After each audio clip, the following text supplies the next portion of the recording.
சொல்லு, நாங்க போய் அம்மா கிட்ட பேசுறோம். இது உன் வாழ்க்கை, உன் வாழ்க்கை துணையை நீ தான் தேர்ந்தெடுக்கணும். மற்றவங்களுக்காக உன் வாழ்க்கையை தியாகம் பண்ணினா அப்புறம் கடைசி வரைக்கும் வாழ்க்கையில நிம்மதி இல்லாம போயிடும். நல்லா யோசிச்சு உன் முடிவை சொல்லு. அவளுக்கு ஒன்னும் இசைக்கே கல்யாணம் பண்ணிக்க சம்மதம் இல்லை. அவ மனசு முழுக்க செடியே தான் இருக்காரு. அவன் தான் விட்டுட்டு கோழ மாதிரி ஓடி போயிட்டானே. அவன் எங்க போய் தேடணும்? மாறன் சம்பத்துக்கு பயந்து தான் ஓடி இருக்கணும். அவனை தேடி கண்டுபிடிச்சு அவன் பயத்தை போக்கிட்டோம்னா அவன் கண்டிப்பா அவனை கல்யாணம் பண்ணிப்பான். காயத்ரி, நாங்க வேணா பெரியம்மா கிட்ட இதை பத்தி பேசிட்டுமா?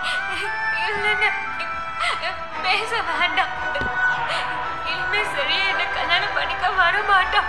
யாருமே என்ன கல்யாணம் பண்ணிக்க முன் வர மாட்டாங்க. நான் இசைக்கே கல்யாணம் பண்ணிக்க மாட்டேன்னு சொன்னா அம்மா என்ன நினைச்சு ரொம்ப கவலைப்படுவாங்க. இல்ல அம்மாவுக்கு ஏதாவது ஆகிடுமோன்னு எனக்கு ரொம்ப பயமா இருக்குண்ணா.